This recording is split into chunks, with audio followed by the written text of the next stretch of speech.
ካልኣይ መንበረ ሰላማ ላዕለዋይ ቤተ ክህነት ኦርቶዶክስ ተዋህዶ ትግራይ ምስ ኣህጉረ ስብከታት ብምርድዳእ ካብ ኮሌጅና ተመሪቆም ንዝወፁ ፍርያቱም ምዃኖም ተረዲኡ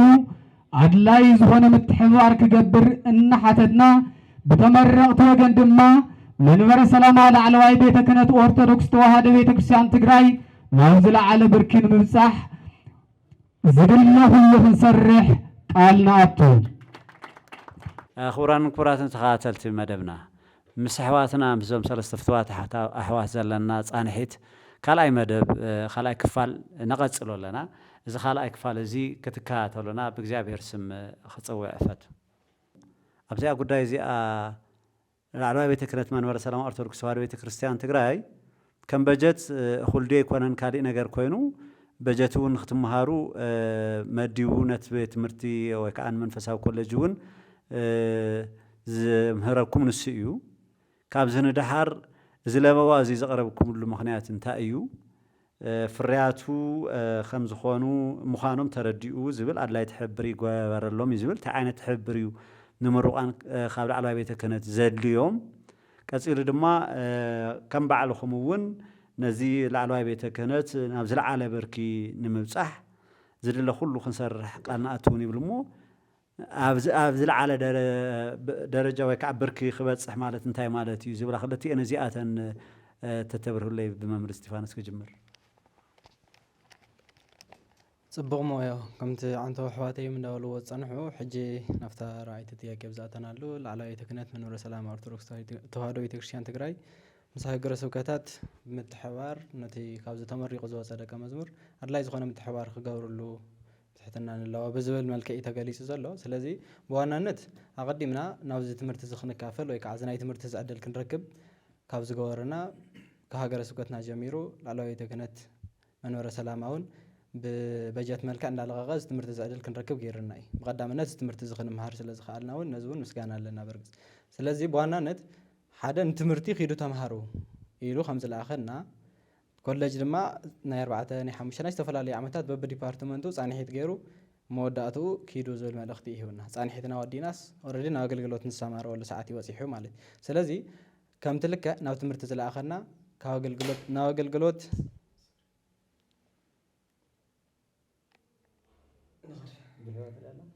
ናብ ኣገልግሎት ወይ ከዓ ናብ ትምህርቲ ንክንመፅእ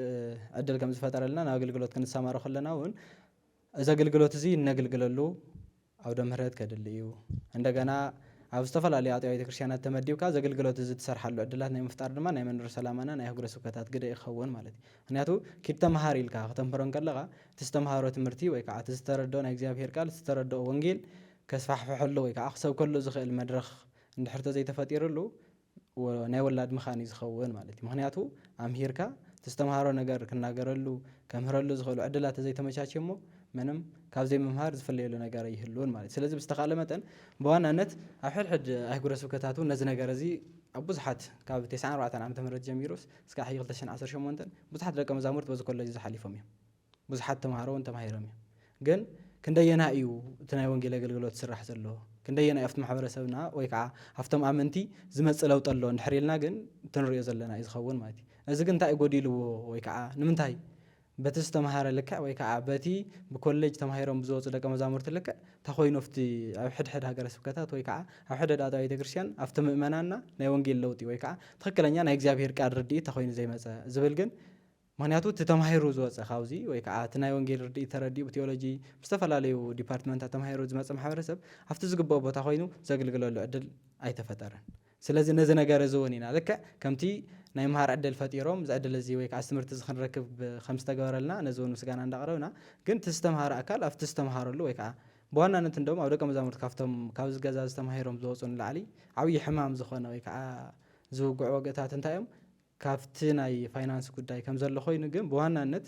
እቲ ዝተምሃርካዮ ትምህርቲ ክትዘርኣሉ ትኽእል መድረኽ ተዘይሃልዩካ ወይ ከዓ ክትናገረሉ ትኽእል ዕድል ወይ መድረኽ ተዘይፈጢርካ እዚ እቲ ዋናነት ሕማም ማለት ምክንያቱ ይሆን ናይ እግዚኣብሔር ቃል ኢኻ ተሸኪምካ ኒኻ እቲ ናይ እግዚኣብሔር ቃል ከምቲ ኣንተ ወንለ ዝነበለና ሓደራ ኣለና እዚ ሓደራ እዚ ከዓ ንምእመናን ክትበፅሓሎም እዩ ነቶም ኣመንቲ በቲ ዝተረዳእካዮ ልክዕ ነቲ ምእመን ብእምነት ኣሎ በርግፅ ግን ኣብ ድንግርግር ዘሎ በቃ ሰኣን ዘምህሮ ወይ ከዓ ጓሳሲ ኢሉ ናብቲ ድንግርግር ዘሎ ዝብል ዘሎ ምእመን ክትበፅሓሉ ክትክእል ኒካ እዚ ሓደራ እዚ ከዓ ታራ ሓደራ ኣይኮነን ናይ እግዚኣብሔር ቃል እዩ ስለዚ ናይ እግዚኣብሔር ቃል እዚ ክተስፋሕፍሐሉ ወይ ከዓ ክትናገረሉ ትኽእል መድረኽ ካብ ምስኣን ዝዓቢ ነገር የለን ስለዚ እዚ ነገር እዚ ኣህጉረ ስብከታትና ነዚ ነገር እዚ ተረዲአን ሕድሕድ ዝተምሃረ ኣካል ኣብቲ ዝግብኦ ቦታ ኮይኑ ናይ እግዚኣብሔር ቃል ዘስፋሕፍሐሉ ንኣመንቱ ዝበፅሓሉ ነቲ ሃገረ ስብከታት ይኹን ንመንበረ ሰላም ላዕለዋይ ቤተ ክህነት ኦርቶዶክስ ተዋህዶ ቤተክርስትያን ትግራይ ናብ ዝለዓለ ብራኸ ወይ ከዓ ናብ ዝለዓለ ደረጃ ከብፅሓሉ ዝኽእል ማሕበረሰብ ወይ ከዓ ምሁር ዜጋ ይወፅእ ስለ ዘሎ ነዚ ነገር እዚ ድማ ብዝግብኦ ቦታ ተቐሚጡ ነቲ ማሕበረሰብ ብምብፃሕ ብስብከተ ወንጌል ብዝተፈላለዩ ኣገልግሎታት እንደገና ነቲ መንበረ ሰላማዊ ናብ ዝለዓለ ደረጃ ንምብፃሕ ሕልምን ድሌትን ራእይን ዘለዎ ማሕበረሰብ ወይ ከዓ ዜጋ እዩ ወለዶ እዩ ዝፈሪ ዘለዎ ከሳቴ ብርሃን መንፈሳዊ ኮሌጅ እሞ ነዚ ነገር እዚ ተረዲኦም በዚ ነገር እዚ ድማ ናብ ዝለዓለ ደረጃ ንምብፃሕ ነቲ ዝተምሃረ ኣካል ናይ ስራሕ ዕድል ፈጠራ ወይ ከዓ ኣብ ዝግብኦ ቦታ ተቐሚጡ ነቲ ኣገልግሎት እሱ ንክተግህ ዕድል ንኽፈጥሩ ኢና ክንላወ ንደሊ ነዚ እውን ኢና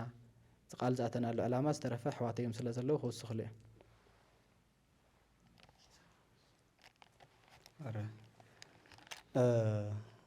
ያው ኣብ ትግራይ ዘኒኤ ላዕለዋይ ቤተ ክህነት መንበረ ሰላማ እዩ ከም ትግራይ ዘመሓድር ዘለ ማለት እዩ እዙይ ደሞ ተመረቕቲ እውን ተመሪቖም ሙሉእ ፋይሎም ናብ ምደባ ዝኸይድ ናብ መንበረ ሰላማ እዩ ዝኸድ ምስ ተመረቑ ካብ መንበረ ሰላማ ድማ ናብ ኣህጉረ ስብከታት ይብተን ነዚኡ እውን መንበረ ሰላማ ምስ ኣህጉረ ስብከታት ብምትሕብባር ዝብል ነገር ብምትሕብባር ኣድላይ ዝኾነ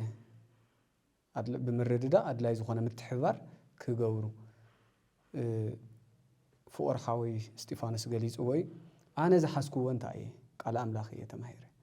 6 ዓመት ኣብዚ ምፅንሐይ ቃል ኣምላኽ እየ ተማሂረ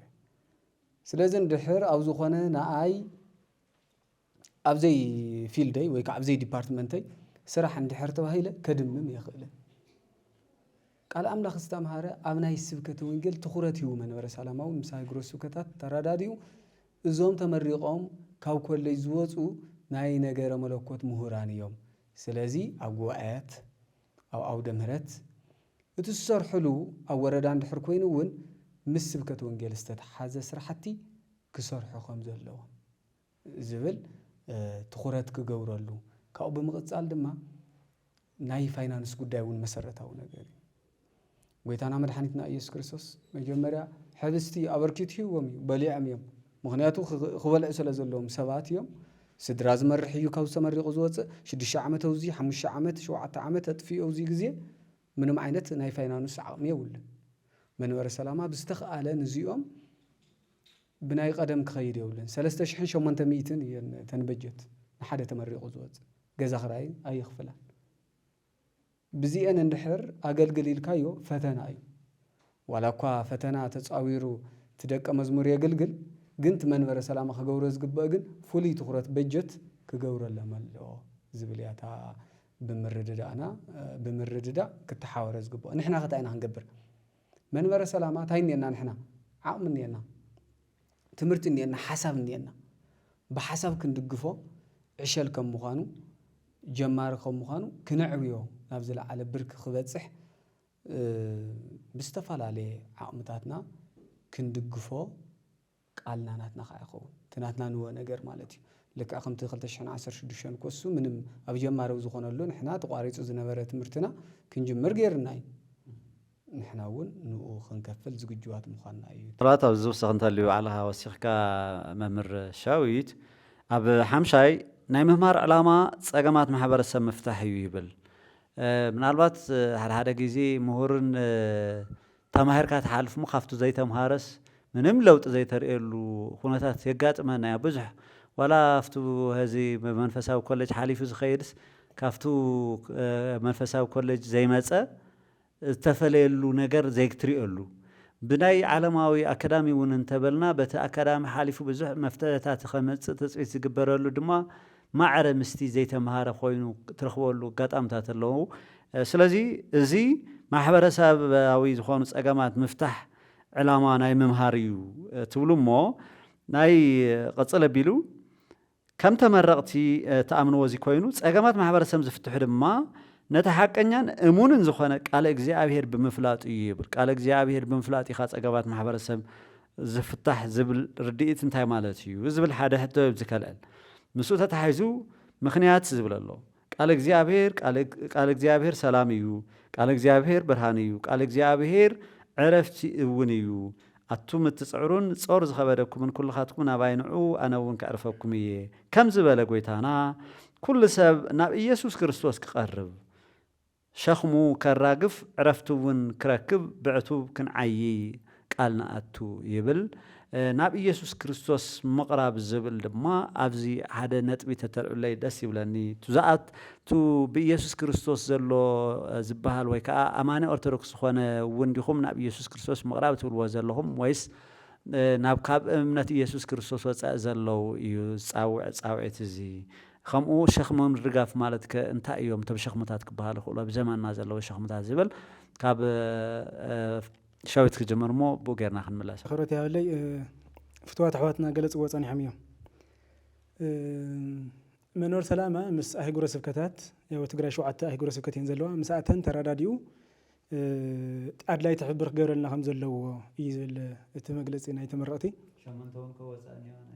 شو ما تنايدك خمس زلوا هنا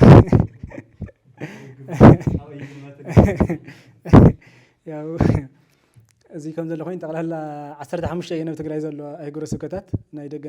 نايوستن حويسكا بوانا نتا تقرأ سلزلنا يثنى تقرأ شو عت زلزل خمبر فز مساعة ترى راديو ألا يتحبر جورنا لو خل كله كم تقدم الناس ناقرنا ينحنا كلامنا خينا تحزنا كالي زحزنا ينقريلا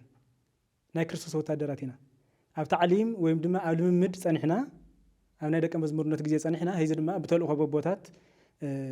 هورو ومهارو وسكول أصناف عالم ناكل عالم كيركمس وانجيل سوخو وانجيل تناقروا لهم يومبوتات سني يومنا مسكال السالم وباريخهم يوم سيدنا ስለዚህ እዚ ባሪኾምን መስቀለ ሳሊሞምን ትዝነበረና ናይ ደቀ መዝሙርነት ግዜ ኣብዚ ያክልሞ ስለዚህ ካብ ደግም ድማ አገልግሉ ኢሎም እዮም መሪቆምናና ኣብ መንበር ሰላም ኣብ ላዕለዋይ ቤተ ክህነት እውን ንምሩቓን እንዳይ ትሕብር ክብር ኣለዎ እዩ ዝብል ትምሕፅንታ ምክንያቱ ሒዝ ከም ፍሬም ናጦስ ከም ከሳቴ ብርሃን መንፈሳዊ ኮሌጅ ክንርኢ ከለና ካብ 94 ዓመተ ምህረት እዩ መምሃር ምስትምሃር ጀሚሩ 1994 ምምራቕ 1997 እዩ ጀሚሩ بقدامي أفتنا ألمنا مسرتا كور دكتور ونا سوساوي يخوم ونا كبابي خلتش حنا 400 لعليو أمر رقيز التريبورتهم كمجمر يا خابز مسرت تخلج كعسان 415 عمت يجيرني خابز جمر سلازي لعل خلتش حنا 400 عمتات أقصير له أي من أمر يقول لعل خلتش حنا 400 من رقان إذا من رقان زيادة ميولو تلنا نايلو ما عمت كحوسة مالتي لعل 300 من رقان نايلو ما كحوسة زمر رقان زيادة ميولو تلنا برجت أو زمتنا بوتها يتقمطون زمتنا بوتها خلنا كلنا أمشت زلوا ويم دم بزح دمو زلوا يكونن أبز قال قول العودي أيتم الدون سكاب حيزي زي تستاهل محدرة زي تستاهل أكيد تهليو أو سكت وانجيليو صراحة تنيان ناي سكت وانجيل أي ترخنا عنتو زمننا جلس نيرو 4 عامات 5 عام 6 عام 7 عامات لعليوتات عامات تماهركا وانجيلنا تماهركا صنحخا تقال أملاخنا تمجبكا صنحخا أسكت وانجيل زيت مدول لخونتها تلا حد غزي كيركا وي أو كالي وكا حد غزي قديتا يسوي نقول قلتيو كل بيت كريستيان كتعبت خوينا بكل مدايك تقلقل اللوا جين حد غزي وكا زخونا أو حطوط وكا أو أنصار وانجيل زخونا قلقلوت يمدوها حد غزي أو زي تقلقلو أو زي سو كله ስለዚህ ነገር እዚ ሲ ክስተኻኸል ኣለዎ ኢና ንብል ዘለና ምክንያቱ ሓደ ቃል ኣምላኽ ዝተማሃረ ሰብ ሓደ ስብከተ ወንጌል ናይ ክርስቶስ ወንጌል ዝተማሃረን ዝተረደአን ሰብ ወንጌል ይኽሰብኽ ዘለዎ ካሊእ ክሰብኽ የብሉን አንተ እውን ጢሞቴዎስ ሐዋርያ ቅዱስ ጳውሎስ ኢልዎ ኢና ሓደራ ኢልዎ ካሊእ ቃል ከይትናገርስ ሓደራ ካብዛ ቃል እዚኣ እውን ሓንቲ ከይትወስኽ ሓንቲ ከይትቕንስ ካብዛ ቃል እዚኣ ዝወሰኸን ዝቐነሰ እንተሃልዩ ድማ ዝተረገመ ይኹን ከቢድ ይባይዞ ኣቕል ለቢልካ ዘርኢ ነገር ኣይኮነን ስለዚ እዚ ወንጌል እዚ ኣብ ንሰብከሉ ኣብ ነገልግለሉ ቦታ ክንምደብ ቅድሚ ሕዚ ዝተመረቑ ኣካላት ቅድሚ ሕዚ ዝተመረቑ ሰበኽቲ ወንጌል ዘለዎ እውን ኣብ ካሊእ ቦታ ተሃልዮም ንሱ ብካልኦት ኣካላት ተተኪዩ ኣብቲ ናይ ወንጌል ኣገልግሎት ክሰማረው ኣለዎም ናይ ሎም ዓመት እውን ብልክ ኣኸሙ ስለዚ እዚ ንምዝኽኻር ያው ኣቦታትና ያን ያህል እዚ ጠፊእዎም ክንብል ኣይንኽእልን ግን ሓደ ግዜ ዓብይ ዋጋን ዘይመሃበል ሓደ ግዜ ኣብቲ ክትምድብ ከለኻ ሲካ መፃንሒ ኢልካ ዝኾነ ቦታ ተብሎ እሞ ብድሕሪኡ ወይ ናይ ምርሳዕ ግዜ ዘይመሃብ ገለ ክህሉ ስለዝኽእል ንምዝኽኻር ዝበልናዮ ነገር እዩ ስለዚ ኣብዚ ዓብይ ትኩረት ናይ ድሕነት ጉዳይ ስለዝኾነ ናይ ዓብይ ናይ ሰማያዊ ኣጀንዳን ሰማያዊ ተልእኾን ስለዝኾነ أفتح سماوي أجندان تلوخون زد ميل نبوتا أبا خمدة أبا خجلجل بقولوا كنت تمداون نابز حاشة بوتا نابز حاشة دموزن زي كون خقام خرين زلوس لك أستمدا تراحين بسكة وانجيل بتشاتخون بقى خجلجل سكام متشرشوا صنعونا بر نوعلو تنكرون خالد أكلاتهم كتنكر نمالياتا من السلامة أبزنا جرزيك ولا حتى نذكرة نجبر اللي هو زبلنا يا كلمة أزنا ولا تحطه تجمع حوارس المفتاح من مهرس تجمع حوارس المفتاح يو إلنا إن نأمن زلنيو سيد نحنا نفتحه ناي محاورسنا تجمع ناي وانجيل تجمعيه كالي تجمع يكون فتح ناي وانجيل تجمع ناي سكة وانجيل تجمع نحن فتحه نجارات كله يستغليه كل عريقة ناي وانجيل قداي نحن زي عريق كله بطنيو ناي وانجيل قداي تستغليه جن تخلي نجارات نمعراي بزح جزيز وصل نجار هنا كل سبب بقال أملاك نحن تقانيو بقال أملاك نحن تهانيسو بقال أملاك نحن عوي توليد خوينو ناي منفس قدس محضر انت لا خوينو نمنفس قدس زي متن سرح سرح يخل مخنياتو أفتي هواري قدس باولوس بون قدامي كورنثوس 3:16 تناغر قال الله يتأمرون كما تهوت الأجزائر أنتم ومنفس الأجزائر هدور لا إليكم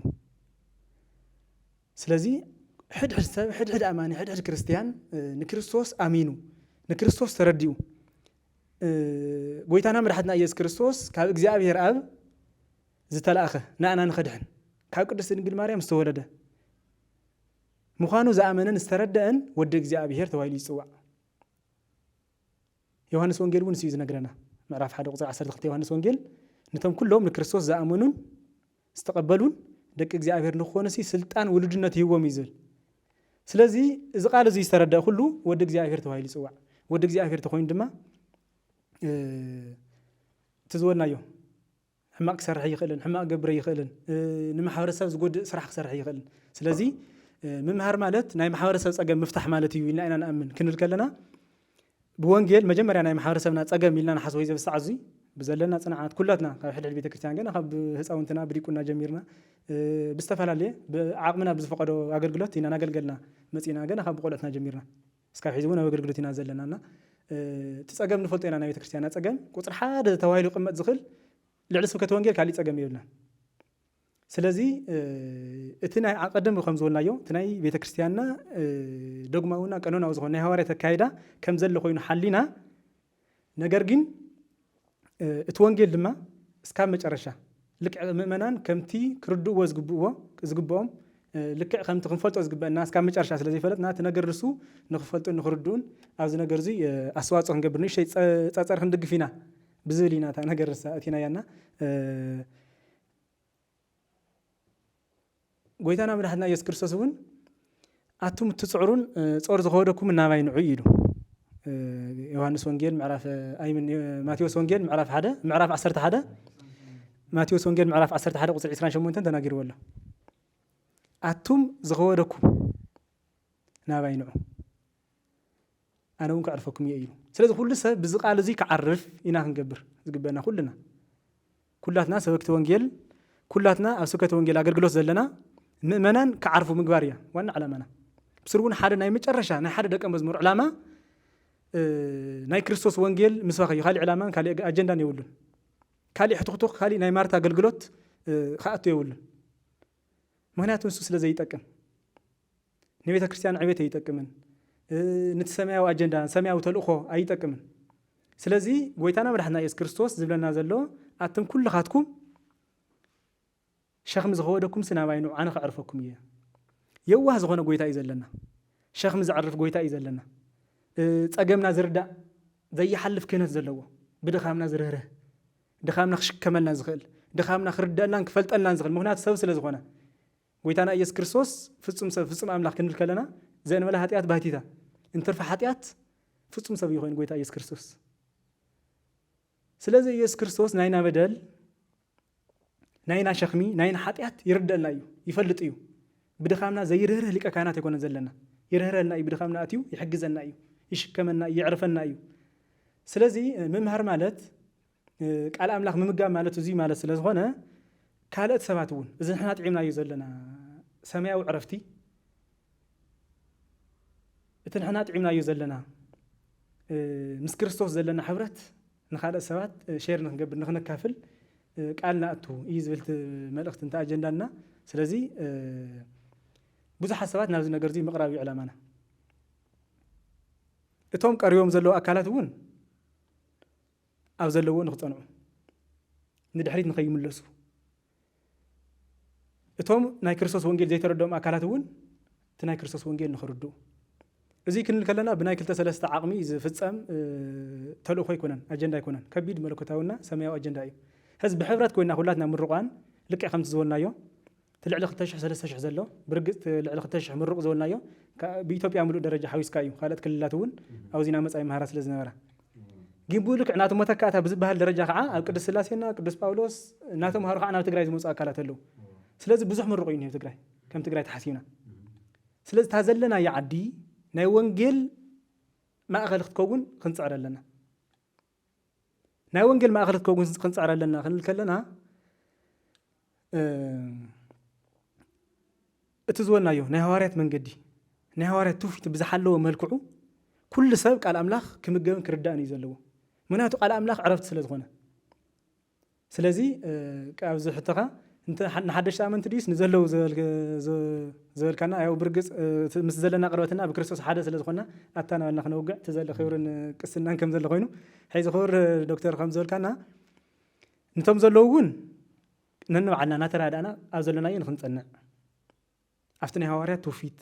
أفتني هواريات من قدي أفتني هواريات السمرة أفتت كلنا زي وسخن زي أنصن وانجيل صنعنا نخنبر نترى أنا نوعنا نخنتنا كل مؤمنون بزنا قرزين نخنتنا أتزاي تردو دما أكالي إمنت زلوا قويتنا مدحنا يس كريستوس أو زمدرزي بسجا خمزي تجلس مخانو زي من أكل بزح له تقرأ زي خمزي لبول لازم مسلله وانجيل تلك الهاس بقى خمزي قال لازم مسلله سنيه بوانجيل جين قال ليلا بدم قويتها مقلاد أي كالن قدس بيت خريستيان نحنا قدسان مؤمنان بناي كريستوس وانجيل بناي كريستوس دمينا تهانيتنا سلازي زوزي أي قلل سلازي زنجرزي سريس قداي سلاز خونه بزحت أكلات بزنجرزي زقلدو أكلات سلازله بستخالة متن بزخالنا يعقمي لك خمت عنتو زولنا يو بسترخا أو دمرت كونه بسترخا مرة حفشات كونه ياو منفس قدوس بزح جزنا مثلنا بستردنا يمسرت لما أنا كل عالم وانجيل نحن باسح وانجيل نحن مسكر كل سوينا كريستوس يسوع نقرر خنجبر كنت عريز جبنا مسكالة حواتنا مسكالة قدمنا زنور سكة وانجيل زجر قلوا خانو دحريز نزمتو حيز نستمر كلنا توارينا بحر خوينا تردادينا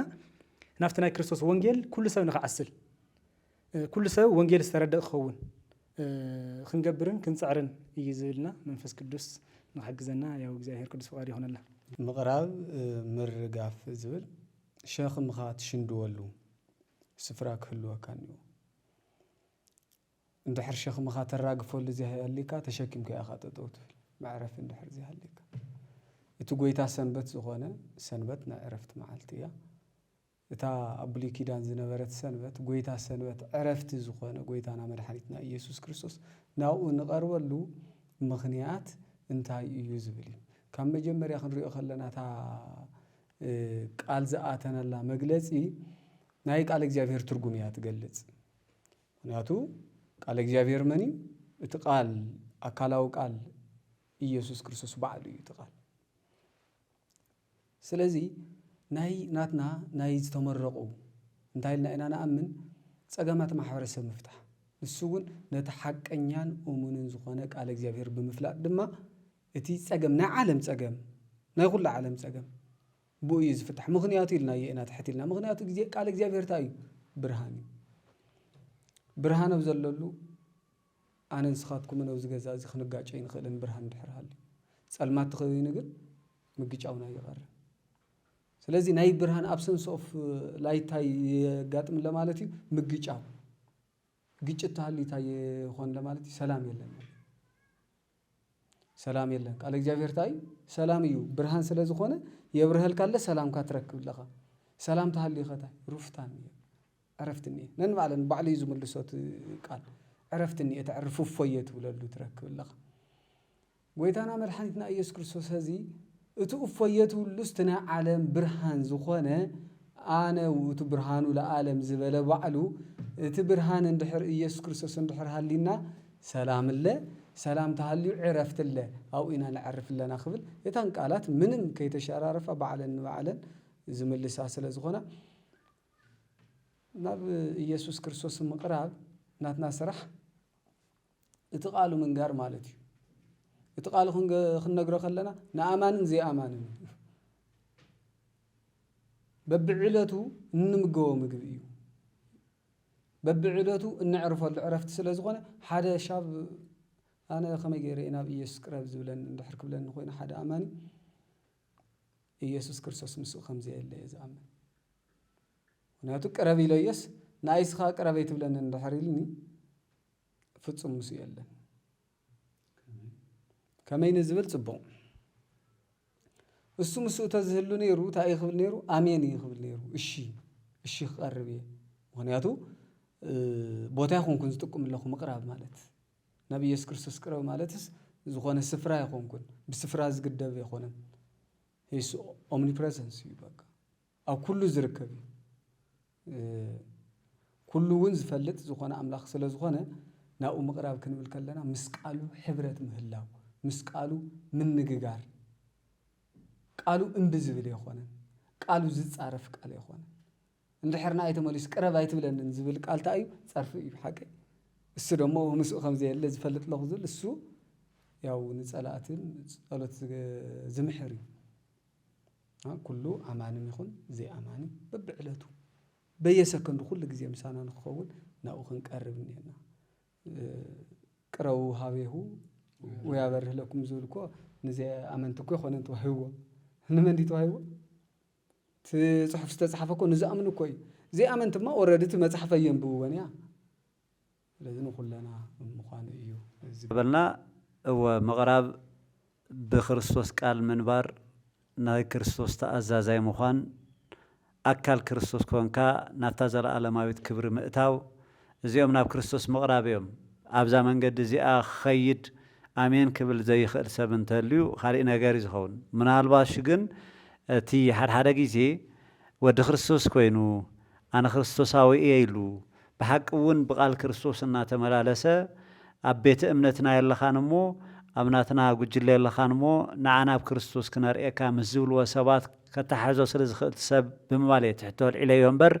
كل جيزيك روهاوي هو يعبره لكم ناي قدني ببرهان دينا مرارس لنا بحق ون هيوت خمر مراز الله وسب كندينا إذا أكل كأيو ناب كريستوس قريب وزلا ويس ناب ديابلوس دينا قريب نازلنا ناب كريستوس زبلون كنا زاز أرزلا هيوت كريستيان كل جزء خر أزلا مس كريستوس زلا فروق فلوت سلازخانه كاب كريستوس مس كريستوس الله خن نابلغن فروق مساس أنت خون سبزيس كاب كريستوس تفلي إزلا سلازي منا أمان حزب كريستياننا كاب كريستيان يسوع عجنا أمن تجري الناس تسعة شعاتن إيتاون ولا مو أرثوذكساوي ناي كريستوس يبال مس كريستوس تزخون نير سرق دمهالو مقتال دمهالو محساب دمهالو زم كلهم نريهم زلنا نغرات رو مهالو زعدنا رو ماخل خمس مخونت نيرا اي مخونتن سلازي بحقي خردو بنتان سبنا ازي علامه كله سباكي وانجيليو همتا انتو زبلكم استفرالي سبات استفرالي بوتا زمدبل مخنيات ناي محدرات اقاماتون كخون يخل كم تسقاقن تسقا سبكة وانجيل زلو سب أبا حساب من محدار يكون كانت تقمطو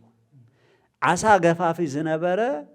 عسا قفيف كانت مهزمة قبوما يكون انتباه نو نسخا خاب عسا مكفاف نبسات كتقفف ويكا نبسات كتحلو نبسات كتسبسب ايو تسقا هتباه اللي تتسوي امازي سلازي نبرت من محدار يأيل لنا مالت يكونن حسابنا ما نشكبر يبلون يكم محادر يبلون يكون النسوني بزحات أجمع فترة لنا زلوا جن أوخ قمت زل أب سبكة وانجيل قمت زلوا وسب أب نبرت مسبساب تقميت خايو أي بوتون أي سأقون بس أقو سبنا ترى أي خمدة من تزكي له أب سبكة وانجيل ما يخسب بخزقبو على جزائر كمسكر زقبو سبنا هلا كالي سب مسيخة أم مدرخ سبك صعب زتخس بزوح ناتزارو عيل فرن تزيفريون واقعي يقولون يزبل مثلا أنت ملخص محل في نورة نعم مززام كن كير كل التين زغاريانا من الوقت حصر بيننا خنزا زمن تاشار شيء تنتهي تبل ناب ستيفانوس نمر ستيفانوس يخمس من الوقت بتشاف بزلوا وحتى تاتي جمر لهم أخل ونود له خوسة خلوا زبهان تلفت وقدم زلون مساعد خليها ممر ستيفانوس جن ከምቲ መንፈስ ቅዱስ ብቅዱስ ጴጥሮስ ሰቢሉ ዝበሎ ይብል እቲ ቃል እግዚአብሔርስ ወይ ከዓ እቲ ኣብ መጽሓፍ ቅዱስ ተጻሒፍልና ዘሎ ትንግግራት ኩሉ ብመንፈስ ቅዱስ ዝተነገረ ዋላ ሰባት ይናገርዎ እምበር ብመንፈስ ቅዱስ መሪሕነት ከም ዝኾነ የምጽሞ ጸጋ መንፈስ ቅዱስ ወይ ከዓ ግብሪ መንፈስ ቅዱስ ናብዚ የምጽኡ ቅዱስ ጴጥሮስ ኣብ መልእኽቱ ምዕራፍ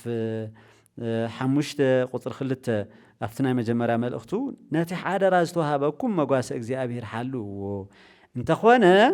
ከም ፍቓድ እግዚአብሔር እምበር ብግዲ ኣይኹን ብጽቡቕ ድሌት እምበር ንኸንቱ ረብሓ ኣይኹን ከም ዝበለ ትብሉ እሞ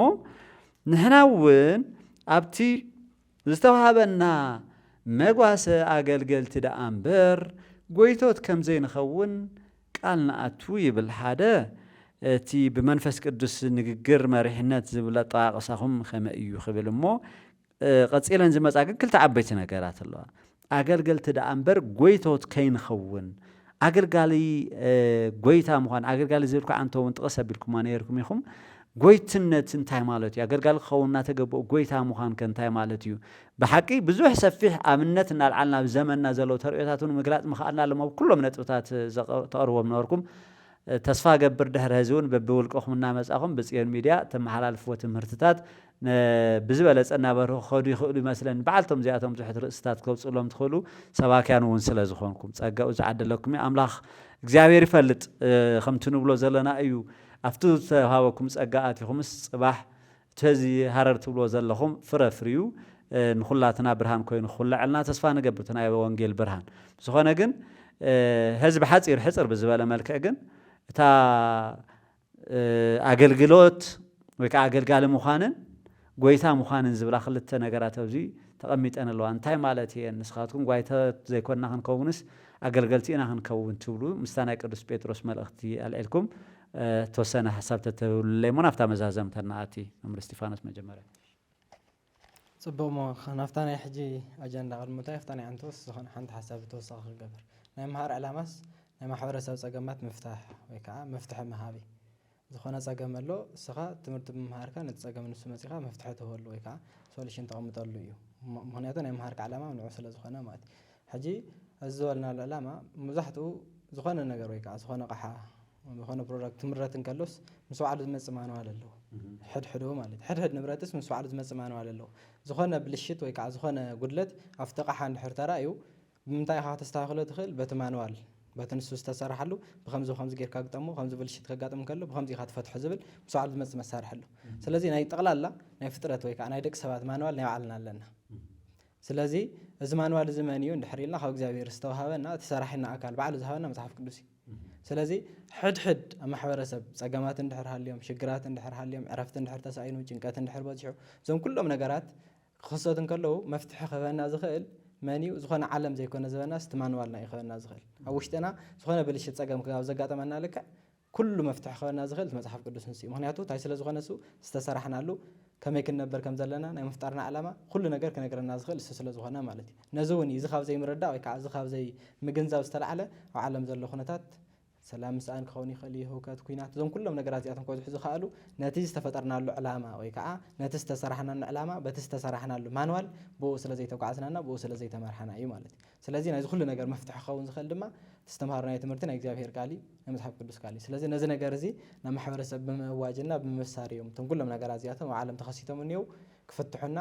ኖርማል ዝኾነ ትክክለኛ ዝኾነ ናይ እግዚኣብሔር ህዝቢ ተባሂሉ ብናይ ቅድስና ህይወት ክመላለስ ዝኽእል ማሕበረሰብ ክፈሪ ዝኽእል ማለት እዩ ዓብዪ መፍትሒ ክኸውን ዝኽእል ናይ መጽሓፍ ቅዱስ ርድኢት ኣብቲ ማሕበረሰብ ምፍጣር ነቲ ዝተፈጠረሉ ዕላማ ክነበረ ምግባር ክኸውን ዝኽእል ማለት እዩ ስለዚ ናብታ ናይ ሕጂ ኣጀንዳ ንምእታው ከዓ ከምቲ ሐዋርያ ቅዱስ ጴጥሮስ ብመንፈስ ቅዱስ ተመሪሑ ዝበልናዮ ብዋናነት መጽሓፍ ቅዱስ ክንብል እንከለና ኩሎም እቶም ጠቕላላ ናይ ብሉይ ኪዳን ዘለዎ መጽሓፍቲ ይኹኑ ናይ ሓዲስ ኪዳን ዘለዎ መጽሓፍቲ ብመን እዮም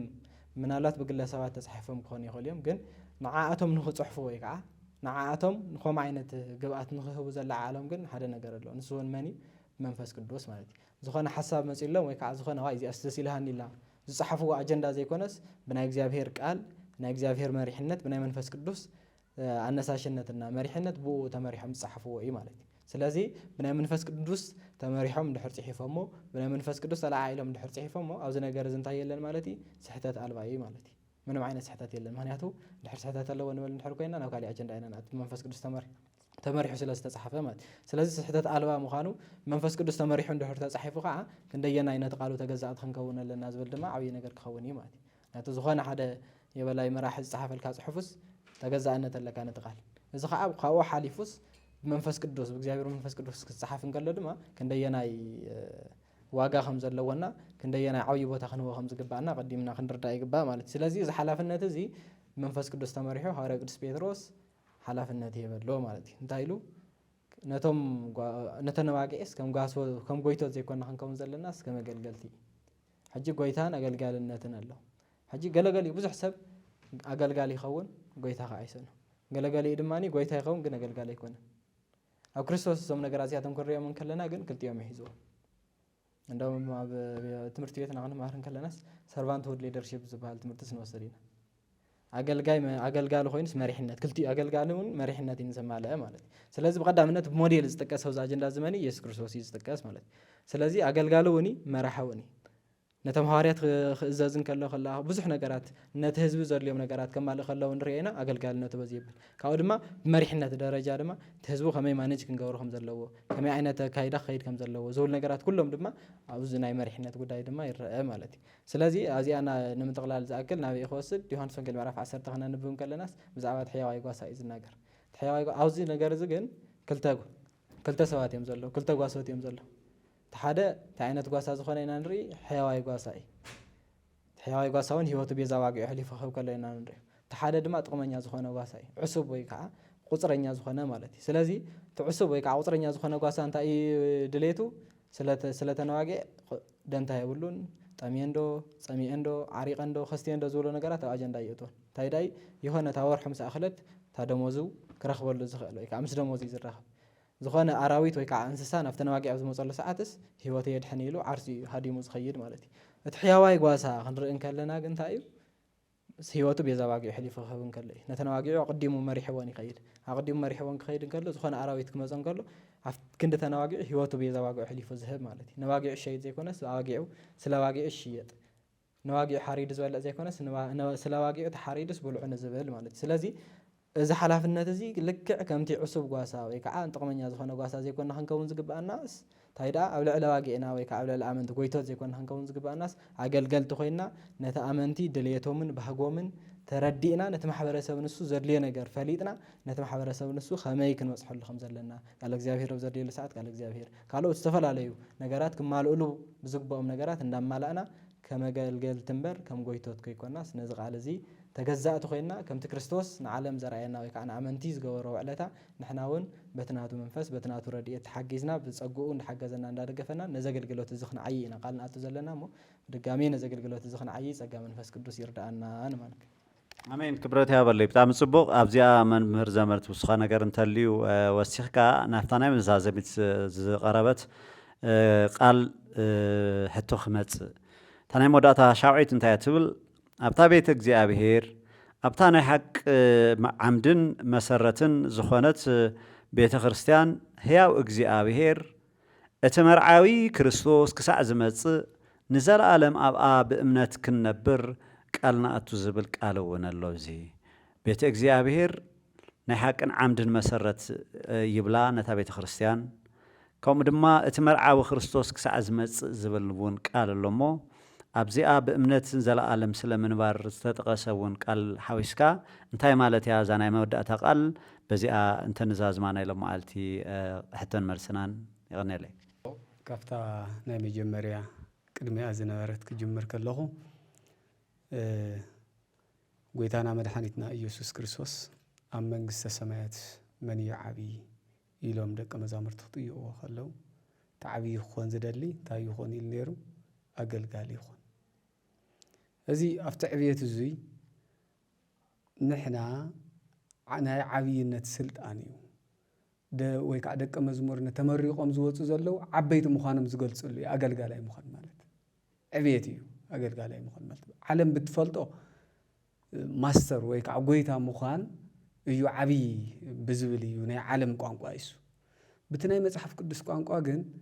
ኣገልገልቲ ደኣ ኮኑ እምበር ጎይቶት ኣይትኾኑ ማለት ንስኻትኩም ዓበይቲ ኮኑ ማለት እዩ is a servant and a leader ማለት ኣገልጋሊ ኢኻ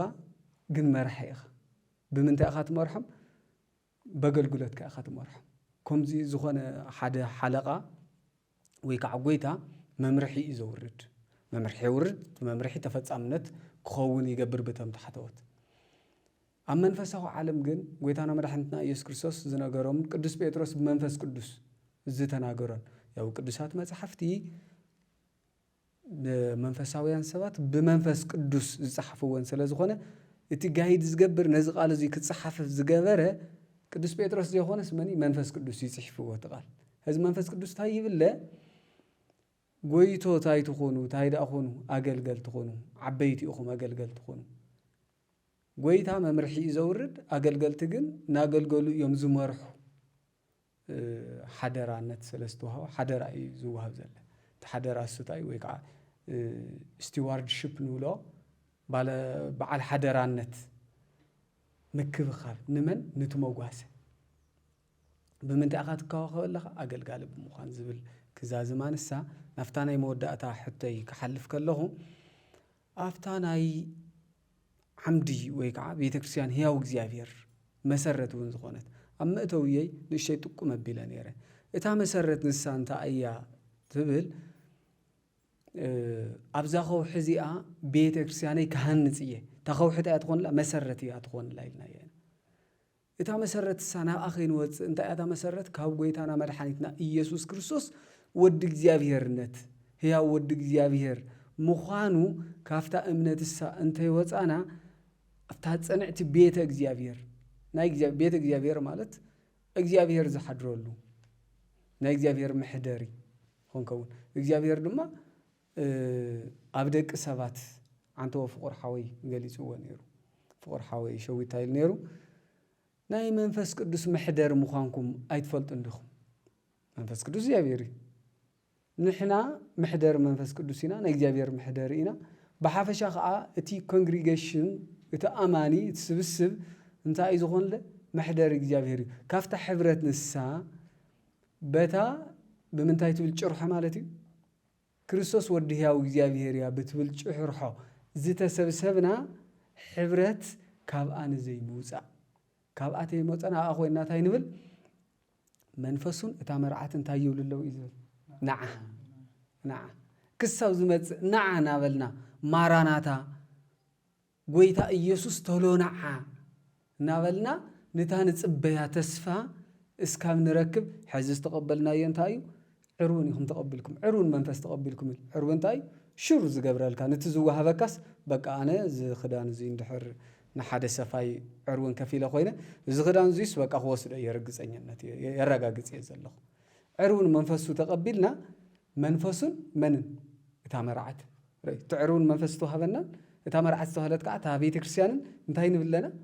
نعم السوس كابز مت تمرعوي اسكابز مت هابيت كريستيان دما اب اخن صنع مستابيت كريستيان مستأمان مستحبرتنا خوينا كنصنع بزا قام زيا صنعنا نزل عالم كنبر ناتو قدس فقاد كوننا بحقي هزون ويتا يسوس نع ماراناتا نفتي قدمي مفتار عالم استزاجاجوه محدري ناو بيك خيديمو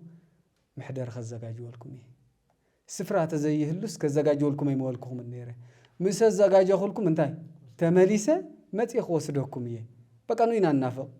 نت تمليسو متي زوسدلنا انت عيني زي رايو بلبسون اي حسابني لو بلبسب زيت حسبه قدمي مفتار عالم ززاجاجولنا منبر السوس كابز مصلنا افتا صنعت زخونت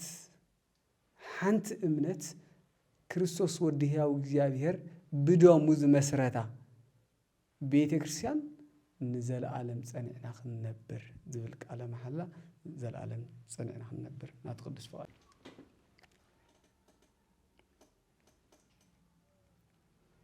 እሺ ቅድምና ዛና ሸውዓይት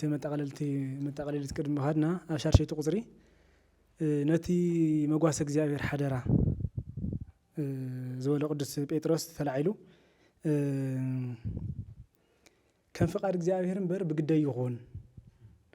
ብጽቡቕ ድሌት እምበር ንኸንቱ ረብሓ ኣይኹን ዝብል ጥቕሲ ናይ ቅዱስ ጴጥሮስ ቀዳማይ ጴጥሮስ 5:2 ዘለቃል እዩ ተላዒሉ ኣብቲ መግለፂ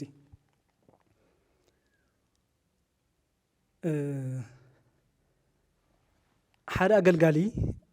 ብፍላይ ድማ ሓደ ሰባኪ ወንጌል ናይ ምእመናን መገልገሊ እዩ ናይ ክርስቶስ ኣገልጋሊ እዩ እምበር ተገልጋሊ ኣይኮነን ጎይታና ኢየሱስ ክርስቶስ እውን ኣብ ማቴዎስ ወንጌል ምዕራፍ 20 ቁፅሪ 28 ዝተናገረ ቃል ኣሎ ወዲ ሰብሲ ንባዕሉ ቤዛ ሓሊፉ ክህብ እዩ መፅኡ እምበር ከገልግልዎስ ክግልገለ ይመፀን ከገልግል እዩ መፅኡ ንባዕሉ እውን ቤዛ ክህብ እዩ መፅኡ ይልና ስለዚ ሓደ ሰባኪ ወንጌል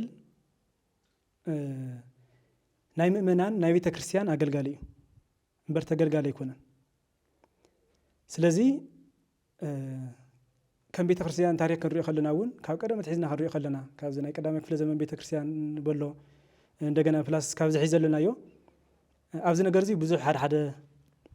ክፍተታት ይረአዩ እዮም ኣብ ኣገልገልቲ ቤተ ክርስቲያን ኣብ መራሕቲ ቤተ ክርስቲያን ጎይታ ናይ ምዃን ድልየት ይረአ ሓደ ግዜ ሓደ ሽሞኛ ናይ ቤተ ክርስቲያን ሓደ ማሕዳር ናይ ቤተ ክርስቲያን ነታ ጎይታና መድሓኒትና ኢየሱስ ክርስቶስ ብደሙ ዝዓደጋ ብደሙ ዝገዛ ቅዱስ ቤተ ክርስቲያን ከገልግል ናኣ ክሕሉ ናኣ ክርኢ እዩ ዝሽወም ሉቃስ ኣብ ዝፀሓፎ ናይ ሃዋርያት ስራሕ ምዕራፍ 28 ዘሎ ክንሪኦ ከለና እውን ቁፅሪ 28 ምዕራፍ 20 ገብረ ሃዋርያት ቅንሱ እዩ ዝነግረና ነታ ጎይታና ኢየሱስ ክርስቶስ ብደሙ ዘጥረያ ስለዚ ንቤተ ክርስቲያን ጎይታና ኢየሱስ ክርስቶስ እዩ ዓዲግዋ ገዚእዋ ቤተ ክርስቲያን ናይ ክርስቶስ ንብረት እያ ናይ ክርስቶስ ኣካል እያ ርእሳ ጉልላታ ኩለንተና ክርስቶስ እዩ ስለዚ ንዛ ቤተ ክርስቲያን እዚኣ ከም መሓድር ዝተሾመ ኣካል ከም መሓድር ዝተምሃረ ኣካል ናኣ ከም መሓድር ናኣ ከገልግል ወንጌል ዝተረድአን ዝፈለጠን ኣካል ናታ ኣገልጋሊ ናታ ተገዛእ ይኸውን ዝግብኦ ልክዕ ከምቲ ዓንቶ ኣብቲ ስለ ውትድርና ንውግዕ ነርና ተገዛእ ምዃን ሓደ ወታደር ናይቲ መራሒኡ ኣገልጋሊ ይኸውን ዘለዎ ስለዚ ንሕና እውን ናይ ቤተ ክርስቲያን ኣገልገልቲ ይኸውን ዝግበአና ሓደ ክፍተት ኣብዚ ይረአ እቲ ንቕመጦ ወንበር ትሒዝናዮ ዘለና ስልጣን ናይ ክርስቶስ ዙፋን ምዃኑ ሓደ ግዜ ንስሕቶ ኢና እቲ ወንበር ንሱ ብደም ጎይታ ኢየሱስ ክርስቶስ ዝጠልቀን ዝተሓፀበን ምዃኑ እውን ንስሕቲና ሓደ ግዜ እዙይ ማለት ንቤተ ክርስቲያን ከም መሓድር ዝተሾመ ኣካል እታ ቤተ ክርስቲያን ብደም ጎይታ እያ ተዓዲጋ ኣፍታ ወንበር ንሳ ከፍ ዝበለ ኣካል እውን እታ ወንበር ንሳ ናይ ጎይታ ደም ዘለዎ ወንበር እያ ስለ ማተርያል ዝኾነ ወንበር ስለ ኣቕሓ ዕንጨይቲ ጣውላ ይኮንና ነውግዕ ዘለና እቲ ስልጣን ግን ሹመት ንሱ ግን እቲ ወንበር ንሱ ተሓላፍነት ንሱ ናይ ጎይታ ደም ሓደራ ዘለዎ ሓላፍነት እዩ ስለዚ እዚ ሓደ ግዜ ምዝንጋዕ ስለ ዝፍጠር ክንዘናጋዕ ይብልናን ብግዜ የለን መንፈስ 24 ሰዓት ክነገልግል ይግበአና እምበር ክንግልገለ ይግበአና ኣብ ቤተ ክርስቲያን ኣብ ስብከተ ወንጌል ዙርያ ኣብ መሪሕነት ዙርያ ዘለዎ ኣካላት ኣብ ሰለስተ ደረጃ ከፊልካ ምርኣይ ይከኣል እዩ ወንጌል ተረዲእዎም ብስርዓት ዘገልግሉ እንታ ናይ ቤተ ክርስቲያን እንታ ናይ ክርስቶስ ቤተ ክርስቲያን ብስርዓት ዘገልግሉ ንቃል ዝግዝኡ ኣገልገልትን ሰበክትን ኣለዉ ወንጌል ተረዲእዎም እግዚአብሔር ኣብ ብጎይታ ብኢየሱስ ክርስቶስ ገይሩ ኣብ ደቂ ሰባት ዝፈጸሙ ናይ ድሕነት ስራሕ ፈሊጦም ናሃለው ተማሂሮም ናሃለው ተቃልዮም ሲወቶም ዘይራድኡ ኮይኖም ወይ ንቁራስ ሓደ ንምድራዊ ጥቕሚ ስልጣንን እንጀራን ቁራስ ዳቦ ድዮም ኢሎም ይርደከን ደቂሶም ዝነብሩ ዘዝቅጡስ ኣካላት ከዓለው ብሳልሳይ ደረጃ ድማ ተወንጌል ክርስቶስ ኢየሱስ ዝገበረልና ናይ ድሕነት ስራሕ ከይተረድኡ ድማ ኣብ ኣገልግሎት ዘለዉ ኣካላት ክህልው ይኽእሉ ስለዚ ንሕና ክንከውን ዝግበአና ጎይታና ኢየሱስ ክርስቶስ ብደሙ ዝገዝአ ቤተ ክርስቲያን ክነገልግል ናኣ ተኣመንቲ ክንከውን ናኣ እውን እስካብ መጨረሻ ወኩን መሃይምና እስከለሞት ወህወከ ኣክሊል ህይወት እስካብ ሞት ዝተኣመንካ ኩን እሞ ኣነ እውን ናይ ህይወት ኣክሊል ክህበካ እየ ከም ዝበሎ ብዚ ነገር እዚ ብዚ መንገዲ እዚ ኢና ክንጓዓዝን ክንነብርን ዝግበአና ኢለ እየ ዝሓስብ ኣፍታ ሻርሸይቲ ኣብዛ ሻውዓይቲ ጥያቄ ክንመፅእ ከለና أفتاني حق عمدن مسارة زخونة هياو بيت خريستيان أبقى خنبر اتمر عاوز كاز متصون نزل عالم بأمنة كنت أن زبل نايمج عشان متقلل قال هاونا قدس باولوس نتيموثيوس وزلا أخو ملختو قدامي تيموثيوس معرف 3 قصري 15 زلا هيدا قاليو ذا قال زيا ذا معرف زيا كم تيموثيوس كم مصحف كم صنعت درجه كنكر كلنا وانا ناي قدس باولوس نتيموثيوس ناي مصحف يتعلم يا ما ينطق استهايلا تحسه اب تيموثيوس قدامي تيموثيوس تايت التقال قالوا قال خنبا خلنا قدامي تيموثيوس معرف 3 قصر 15 እስከ 16 ابتا بيت እግዚአብሔር ابتا ناي حق عمدن مسارتن زخونت بيت ክርስቲያን هياو እግዚአብሔር كمي من مار كم زقبا كتفلت صحيفلك الله يلوه مهنات يزخاخر يزل قدس باولوس كمي من مارس كم زلك ابي افتا هياو زخونت ناي كريستوس بيت ክርስቲያን افتاني حق عمدن مسارتن زخونت بيت ክርስቲያን اباس خمي كتنبر كتفلت كم زقبا كاسي يصحفلك አይደለ الله يلوه هو اتبسغا سب استغلص بمنفس صدقه اتبسغا سب تገልጸ بمنفس صدقه بملائختي ترأየ امنغو احزاب تسبكه اب عالم تامنه بخبر عرجه زبل نا امنتنا مستير برغص عوي يبلو قدس باولوس تيموثيوس ስለዚህ አፍታ መሰረትን ዓምድን ዝኾነት ያው ናይ ክርስቶስ ቤተክርስቲያን እግዚአብሔር ክንላ ከለና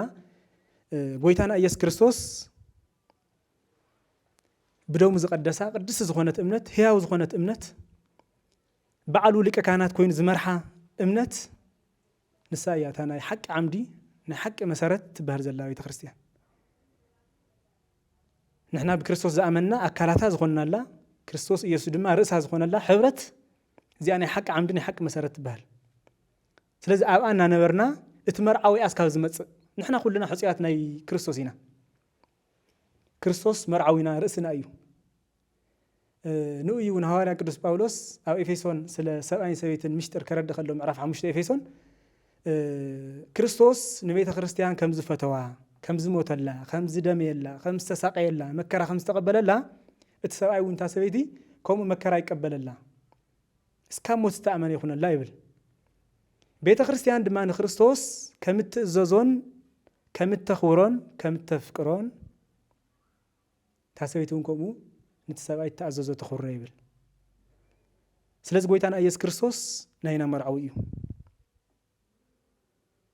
دمو بسيسوس تحاسينا مكرا تقبلو بدمو زعدقنا أبس ألمات زنورنا هزبي برهام كوينو تقليسو كافت ألمات زوصنا زاد حاننا زفووسنا اتمنقوك زي أبيهرن سام زنورنا نايت ألمات مندق نايت مندق أفريسو زت عرقنا حدا متعرقنا مس እግዚአብሔር بدمو بسقلته بمكرو زت عرقنا ጎይታ ኢየሱስ ክርስቶስ እዩ ስለዚህ ንሱ ይመርዓዊና ንሕና ድማ ናቱ ተኣዘዝን ተገዛእትኒና ናቱ ሕፁያቲና ስለዚህ ጎይታ ኢየሱስ ክርስቶስ ትመርዓዊና ክመጽ እዩ ንሱስ ካብ ዝመጽ ክንብል ከለና ክመጽ ምዃኑ ርግጸኛ ኢና ጎይታ ኢየሱስ ክርስቶስ ኣይዱንግን ክመጽ እዩ ኣብ በሪ እዩ ዘሎ نأنا نأمنتو نأنا نقدسان نخوسد نخعرق نفتان استوزاءتوا نخأتو قويتانا يس كريستوس برقص كمسيو أيدونغن سلازن سوس كاوز مص تأمنت خوينا خنصنح يقبلنا قويتانا يس كريستوس زي مص خوينا ما خرستنا يكونن نحنا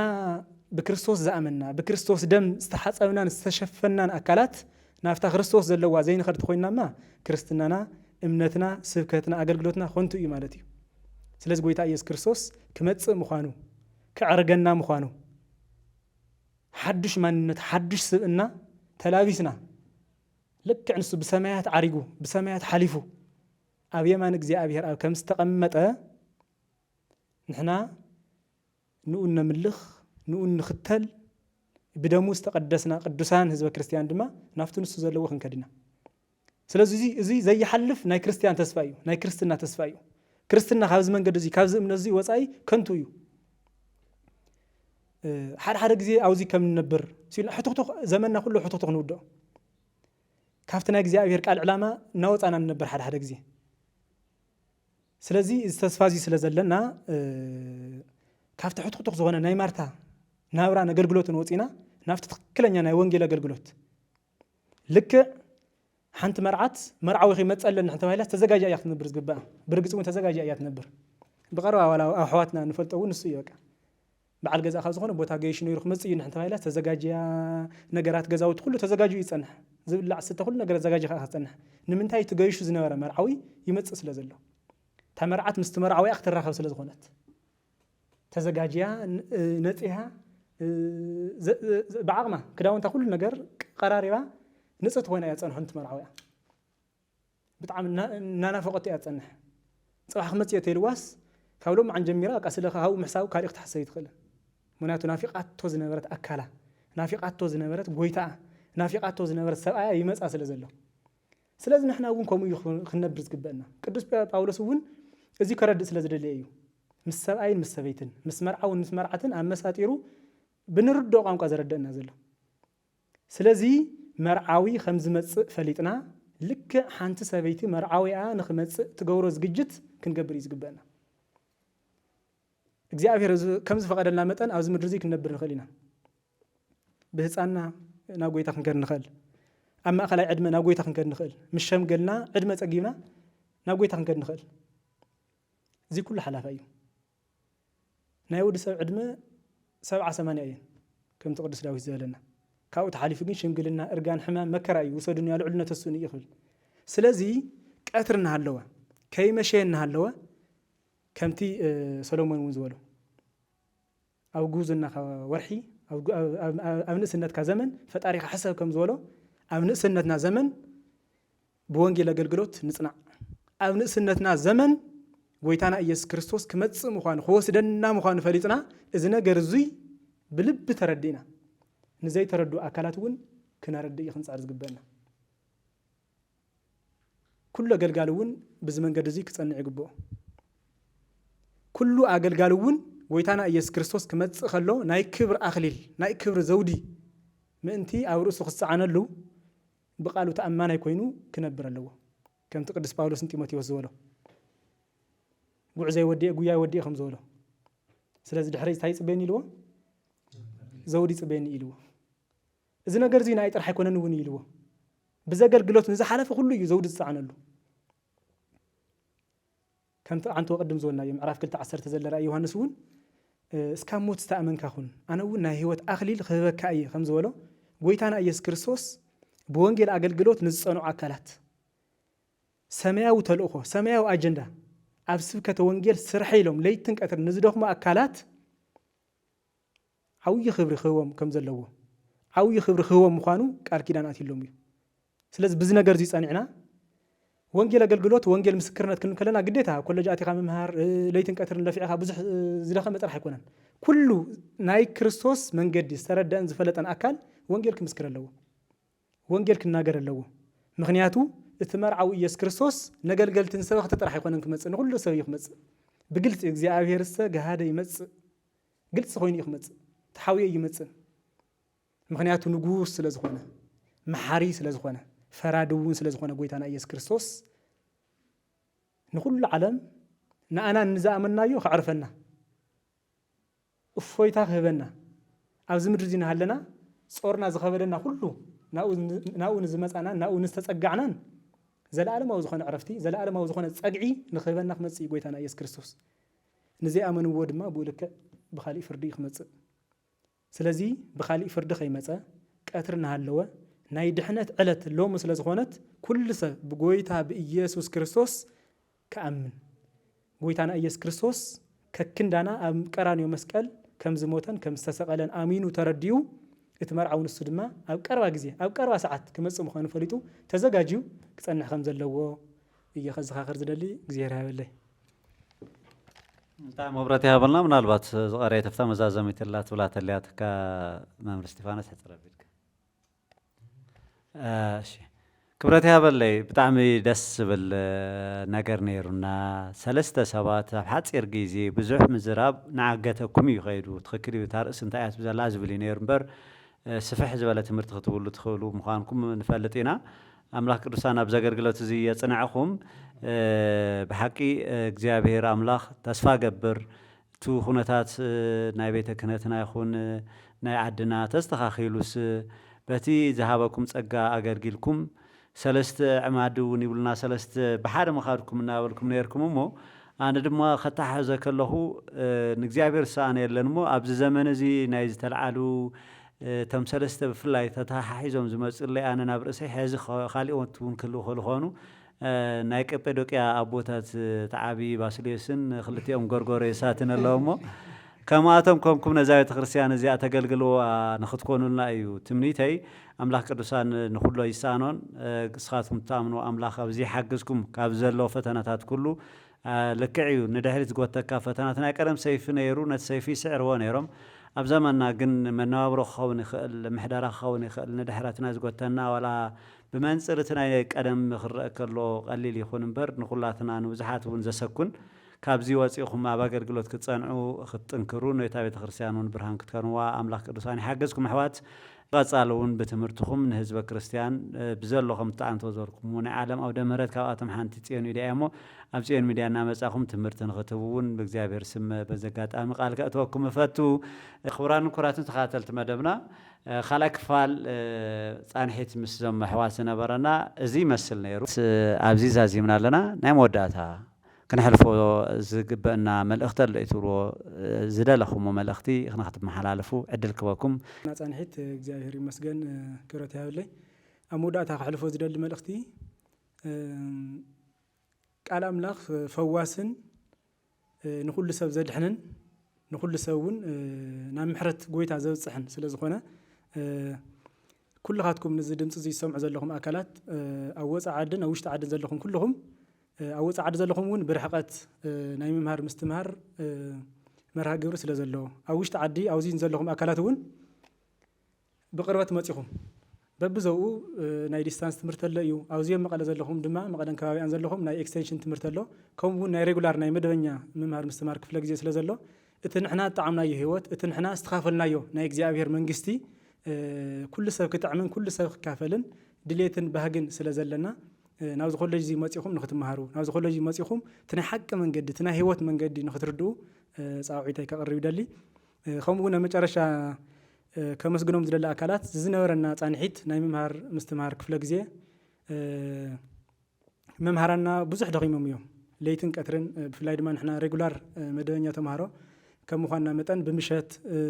ብቐትሪ ብዙሕ ደኺሞም ብግሊ ናብዚ ደረጃ እዚ ናብዚ ምርቃት እዚ ዘውፅሑና ኩላቶም መምሃራና ናይቲ ኮሌጅ ምምሕዳር ኩላቶም ክብረት ይሃበልና የቐኒለይ ክብል ደሊ ከምኡ እውን ካብ መጀመርያ ዓንተ ወፍቲ መእተዊና ካብ 2011 ነትሒዘ ኤክስቴንሽን ወይ ድማ ምሸታዊ ትምህርቲ ብቅርሺ ክመሃር ኣብ ዝኣተኹሉ ግዜ ጀሚሮም እስካብዛ ሰዓት እዚኣ ብፁዕ ኣቦና ኣቡነ ዮሃንስ ናይ ቅዱስ ፍሬምናጦስ ከሳቴ ብርሃን መንፈሳዊ ኮሌጅን ናይ ደብረ ሰላም ቅዱስ ሚካኤል ካቴድራል ሊቀ ጳጳስ ዝኾኑ ኣቦና ብብዙሕ መዳይ ድጋፍ እናገበሩ ናብዚ ደረጃ እዚ ስለ ዘውፅሑኒ ክብረት ይሃበለይ ክብል ደሊ ከምኡ እውን ኩላቶም ካብ ላዕሊስ ካብ ታሕቲ ዘለዉ ናይቲ ኮሌጅ ኣካላት ዘድሊ ንተምሃራይ ዘድሊ እንክብካቤን ክንክን እናገበሩ እቲ ናይ ሓቂ ቃል እቲ ናይ ሓቂ ሰማያውን መንፈሳውን ምግቢ ስለ ዝመገቡና ክብረት ይሃበለይ ክብል ደሊ ቴንኪዩ بمجمريا እግዚአብሔር አምላክ بسم ጎይታ ኢየሱስ ክርስቶስ ዝተመስገነ ይኹን የክብል ዝደሊ ትዝሕልፎ መልእኽቲ ናይ መወዳእታ ማለት እዩ ቀፂሉ ኮሌጅና ቅዱስ ፍሬምናጦስ አባ ሰላማ ከሳቴ ብርሃን መንፈሳዊ ኮሌጅ ሰለስተ ተምሃሮ ናይ ሓደ ባች ማለት እዩ ንሰለስተ ተምሃሮ መምሃራን መዲዩ በጀት በጅቱ ብፉልይ ክንመሃር ንዝገበረና ኮሌጅና ካብ መምሃራንና ጀሚሩ አመራርሓ ብምቕጻልውን ብጾቦና ሁሉ ቀፂሉ መንበረ ሰላማውን ተቋሪጹ ዝነበረ ትምህርትና ኣብ 2016 መሊስና ክንጅምሮ ስለ ዝገበረናውን ምስጋና ኣለኒ ሓንቲ መልእኽቲ ናይ መጨረሻ ኾን ዝኽእል ንኹሉ መሰረት ብርሃን ዝኸውን ምምሃር እዩ ኢልና ኣብ ዝሓለፉ ናይቶም መግለጽና ወይ ከዓ ቃል ዝኣተናሎም እውን ተናጊርና ነርና እዚ ክኸውን ተኾይኑ ናይ ምምሃር ቦታታት ክበዝሑ ከም ዘለዎም ሓንቲ ነገር ክጥቁም ይደሊ ኮሌጅና ብሕታዊት እያ ሓንቲ እያ ኣብ ትግራይና ከማና ዝበሉ ብዙሓት ንኽፈርዩ ድማ ትምህርቲ ቤታት ተተኻኢሉ በየኣህጉረ ስብከቱ ኣብ ትግራይ ንዘለዋ ኣህጉረ ስብከታት ብሙልአን ነገረ መለኮት ኮሌጅ ተኸፊትለን ኣብ ደገ ዘሎ ይኹን ኣብ ውሽጢ ዘሎ ይኹን ኩሉ ኣማኒ ክርስቲያን ተስማዕሚዑ ብሓባር ኮይኑ ከምዚ ዓይነት መፍረይት ሊቃውንት ዝኾነት ኮሌጅና ክበዝሓልና ኮሌጃት ክበዝሓልና እየ ዘለዎ ንዝነበረና ጻንሒት ወስብሐት ለእግዚአብሔር። ብቐዳምነት ክብሎ ዝደሊ ልክዕ ከምዚ ሃዋርያ ቅዱስ ጳውሎስ ናብቲ ናይ መንፈስ ወዱ ናብ ጢሞቴዎስ ዝለኣኾ መልእኽቱ ምዕራፍ 1 ቁፅሪ 12 ከም ዝብል ቃል ኣሎ ነቲ ከገልግሎ ሓይሊ ዝሃበኒ ከም መንቆፂሩ ናብ ዘገልግሎት ዝሓረየኒ ጎይታና ኢየሱስ ክርስቶስ ኣመስግን ኣለኹ ይብል። ስለዚ እግዚአብሔር ይመስገን እዚ ዕድል ዘረኺበ በዚ ትምህርቲ ዝክሓልፍ ናይ ነገረ መለኮት ተምሃራይ ደቀ መዝሙር ክኸውን ዝረዳእና ኣምላኽ እግዚአብሔር ኣቀዲመ ከመስግን ይፈቱ። ብምቕጻል ድማ ያው ናብዚ ዕድል እዚ ንኽረክብ ካብ ሃገረ ስብከት ጀሚሩ ካብ ወረዳና እዚ ዕድል እዚ ዘመቻቸውለይ መምሃራንና ናይ ሃገረ ስብከት ሰራሕተኛታት ከመስግን ይፈቱ። ብምቕጻል ከዓ ያው ኣብዚ ኮሌጅ ዝኣቲና ብሕታዊትና ዓይኒ ትግራይ ወይ ከዓ ዓይኒ ቤተክርስትያን እንዳተባሃለ ትፍለጥ እንኮም ብሕታዊትን ዝኾነት ኮሌጅና ዝነበረና ጻንሒት ካብ ብፁዕ ኣቦና አቡነ ዮሃንስ ሊቀ ጳጳስ ጀሚሩ ጠቕላላ ናይ ምሕደራ ኣካላት ከምኡውን